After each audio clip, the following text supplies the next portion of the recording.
भारत सरकार की वित्त मंत्री निर्मला सीतारमण द्वारा जो है 6वां अंतरिम बजट जो है वो पेश किया गया है और उसी बीच इस पर बातचीत करने के लिए हमारे साथ इंडस्ट्रिस्ट मौजूद हैं और एक्सपर्ट्स हैं और इसी पर बातचीत करने के लिए मानिक बत्रा जी। मानिक जी, सबसे पहले तो बहुत बहुत स्वागत है।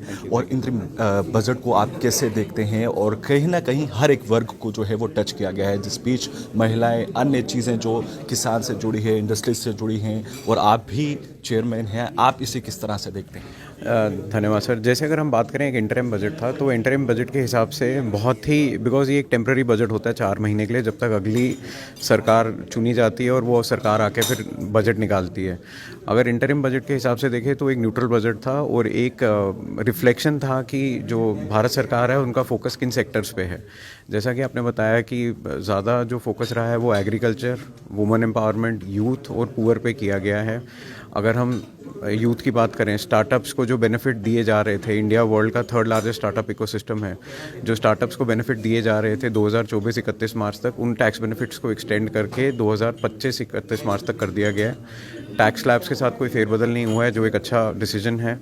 और अगर हम बात करें पीएम गति शक्ति की, जो बहुत इंपॉर्टेंट है आत्मनिर्भर भारत के लिए, तो ट्रेन्स के ऊपर फोकस किया गया है, रेलवेज़ के ऊपर, पोर्ट कनेक्टिविटी पे फोकस किया गया है, इंफ्रास्ट्रक्चर पे फोकस किया गया है। और अगर आप बात करें, प्रावधान रखा गया है जो सनराइज सेक्टर्स हैं उनको इंटरेस्ट फ्री लोन्स प्रोवाइड करने के लिए। और जो स्टेट्स हैं, स्टेट्स को central government interest free loans provide करेगी टूरिज्म डेवलपमेंट और टूरिज्म डेवलपमेंट सेंटर्स के लिए। और अगर हम हेल्थ केयर की बात करें तो आशा और आंगनवाड़ी वर्कर्स को कवर किया गया है आयुष्मान भारत में, और नए मेडिकल कॉलेजेस की बात की गई है। तो ओवरऑल हर सेक्टर को कहीं ना कहीं टच किया है और इंटरिम बजट के हिसाब से बहुत बढ़िया बजट निकाला गया है। मैं आपके पास वापस लौटूंगा, मेरे साथ चार्टर्ड अकाउंटेंट भी मौजूद हैं। आदित्य जी, आप बेहतर बता सकते हैं इस बजट को लेकर कितनी ज़्यादा एक्सपेक्टेशन थी और कितनी भारत सरकार जो है इन एक्सपेक्टेशन पर जो है खरी उतर पाई? सर, पहले तो मुबारकबाद आप सबको। आपके माध्यम से मैं बताना चाहूँगा, ये बहुत बढ़िया और अच्छा बजट आया है हमारे देश में।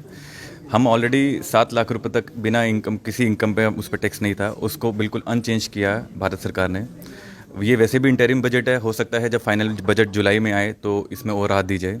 अगर मैं बात करूं आपसे स्टार्टअप्स के लिए, तो स्टार्टअप्स की जो लास्ट डेट 31 मार्च 24 थी, उसको बढ़ा के 31 मार्च 25 कर दिया गया है। तो सिंस हमारे देश में, हम दुनिया में तीसरे सबसे बड़ा स्टार्टअप इकोसिस्टम है, उस इकोसिस्टम को कंटिन्यू रखते हुए इसमें 31 मार्च 24 से 31 मार्च 25 डेडलाइन करके काफ़ी टैक्स बेनिफिट्स न्यू स्टार्टअप्स को मिलेंगे। उसके साथ साथ उन्होंने जो एग्जिस्टिंग लिटिगेशंस हैं पुरानी, जो जिनकी आउटस्टैंडिंग कुछ टैक्स डिमांड्स हैं, उसको भी उन्होंने कहा कि हम उन टैक्स पेयर्स को भी राहत देंगे। ओवरऑल मैन्युफैक्चरिंग सेक्टर की अगर हम बात करें, जो न्यू मैन्युफैक्चरिंग सेक्टर है वो ऑलरेडी 15% टैक्स स्लैब में है, उन्होंने उसको भी अनटच किए रखा है। तो ओवरऑल ये बढ़िया और बेहतरीन बजट है। क्या और एक्सपेक्टेशन आपको लगता है कि इससे ज़्यादा कोई एक्सपेक्टेशन थी? सर, हर भारतीयों को हमेशा एक्सपेक्टेशन हमेशा बहुत ज़्यादा होती है, बट ये बजट ऑलरेडी एक्सपेक्टेशन से और बहुत बढ़िया बजट आया है। तो थैंक यू। भूपेश जी, आपसे जानना चाहूँगा, आप इसे कैसे देखते हैं? क्योंकि अहम बड़े ही बेसब्री के साथ इंतज़ार किया जा रहा था और चुनावी इस समय वर्ष 2024 भी है और उसे भी मद्देनज़र रखा जा रहा है और ये इंटरिम है और आने वाले समय में जुलाई में इसे पूरी तरह से पेश किया जाएगा। जी, आप जैसे आपने बताया ये इंटरिम बजट था, तो जिस तरह से हमें उम्मीद थी उसी तरह से बजट निकल के आया हुआ है। बजट में जैसे उम्मीद थी कि हर सेक्टर को कवर किया जाएगा। आप यूथ की बात करो, महिलाओं की बात करो, फार्मर्स की बात करो, इंफ्रास्ट्रक्चर की बात करो, टूरिज्म की बात करो, हॉस्पिटैलिटी सेक्टर की बात करें तो जैसे फार्मर्स के लिए 4 करोड़ फार्मर्स के लिए बीमा योजना का प्रावधान किया गया है, महिलाओं के लिए मुद्रा लोन का प्रावधान किया गया है, स्टार्टअप्स के लिए जो रजिस्ट्रेशन डेट 31 मार्च 2024 थी उसको 31 मार्च 2025 तक कर दिया गया है। इंफ्रास्ट्रक्चर की बात करूँगा तो रेल कॉरिडोर्स को बढ़ाने की बात की है, 40,000 बोगियों को वंदे भारत में कन्वर्ट करने के लिए बात की गई है। आशा और आंगनवाड़ी वर्कर्स को आयुष्मान भारत के अंदर लाने की बात की है। टूरिज्म सेक्टर की बात करूँ तो नए लोकेशंस को आइडेंटिफाई करके स्टेट्स को इंटरेस्ट फ्री लोन्स की बात की गई है। एमएसएमई के लिए नए इंटरेस्ट फ्री लोन्स की बात की है। तो ओवरऑल अगर मैं देखूँ, ये बजट मिला जुला बजट है, जिस तरह से उम्मीद थी उसी तरह का बजट है। जी, बहुत शुक्रिया। तो पटेल साहब, आपसे भी जानना चाहता हूँ, आप भी एक इन्वेस्टर हैं और जम्मू कश्मीर में इन्वेस्ट कर रहे हैं। कितना ज़्यादा ज़रूरी है कि जम्मू कश्मीर जैसे इस समय केंद्र शासित प्रदेश में इन्वेस्ट करना और इसे ऊंचाइयों पर लेकर जाना, जो इस समय भारत सरकार सोचती है कि एक विकसित भारत, कितना इम्पोर्टेंट है? जी सही बताया आपने।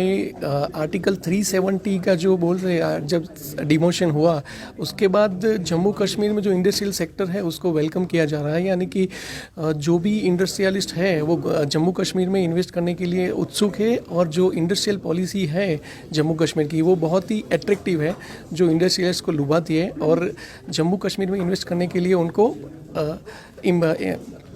प्रोत्साहित कर रही है, ऐसा आप उनको बता सकते हैं। पटेल साहब, आप किस तरह से अपने से इन्वेस्ट करने के लिए और किन किन सेक्टर्स को आप टच कर रहे हैं? जी, फ़िलहाल मैं ऐसा बताना चाहूँगा कि जो इन्वेस्टर्स हैं उनको तो मैं वेलकम करना चाहूँगा कि आप जम्मू कश्मीर में आइए और इन्वेस्टमेंट कीजिए। अभी जो जम्मू कश्मीर की जो सरकार है वो बहुत ही कोऑपरेटिव है और ईज़ ऑफ डूइंग जो बिज़नेस के, जो कोई भी इंडस्ट्रियलिस्ट सोचेगा कि भाई मैं इन्वेस्ट कर रहा हूँ तो मेरे को रिटर्न और वो सब में कैसी सर्विसेज मिलेगी। सो जो ईज़ ऑफ डूइंग बिज़नेस है वो अभी बहुत ही स्मूथ किया गया है जम्मू कश्मीर में। सो इन्वेस्टर्स के लिए बेनिफिशियल है और सभी इंडस्ट्रियलिस्ट को मैं रिक्वेस्ट करूंगा कि जम्मू कश्मीर में आए और इन्वेस्ट करें। बहुत बहुत शुक्रिया बातचीत करने के लिए, पूरी टीम का बहुत बहुत शुक्रिया। तो आपने देखा कि एक्सप्लोइटेशन पर जो है भारत सरकार जो है खरी उतरी है और उम्मीदें लगातार बरकरार हैं और आने वाले समय में इसी तरह से जो है उम्मीदें जो है बनती रहेंगी। वीडियो जर्नलिस्ट अश्विनी जी के साथ गुलिस्तान न्यूज़ से नमस्कार।